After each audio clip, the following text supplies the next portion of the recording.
Orville Season 3 New Horizons now has its premiere episode on the streaming service Hulu in a shock departure from its primetime slot. And for anyone that hasn't caught up with this American sci-fi dramedy created by and starring Seth MacFarlane, I definitely think it's well worth a look. The series stars the creator as the protagonist, Ed Mercer, an officer in the Planetary Union's line of exploratory space vessels in primarily the 25th century. It has all the usual host of alien and crew that you'd expect and was inspired by the original Star Trek and its next generation successor. Seth MacFarlane himself has made no secret of his love of sci-fi series, with a particular emphasis on the next generation. But this didn't stop season 1 being absolutely panned by the critics. It scored a measly 30% on Tomato Meter. However, it was broadly loved by sci-fi fans, who leaned into the parody and comedy element, scoring a stonking 94%. Season 2 saw the comedy parody element scaled back, and the series started to get into a bit of a stride. It's been a long wait for Season 3, which is now on the streaming service Hulu, having moved from primetime, and this has given the team a longer timescale to work with, the first episode clocking in at a whopping 70 minutes compared to the usual 49 of a primetime show.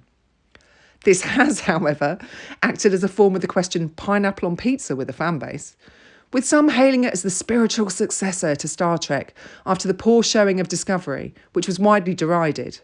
Others, meanwhile, incredibly disappointed that the original level of comedy and satire have been reined in. It split the fanbase right down the middle. You can now see 9 out of 10 star reviews being followed by 1-star reviews. The fanbase is split. In Season 3, Episode 1, it's clear the creative team are revelling, with bigger budgets and the additional episode runtime. Production values are great, it opens with a brilliant action sequence, and whilst there is still some of the trademark humour, it is able to confidently introduce both a new character, explore themes which are not hit over the head with but are still very dark, and remains true to its influential roots. Watching a sci-fi show that is neither dystopian hellhole or a meme of every political talking point in the culture wars is, frankly, refreshing.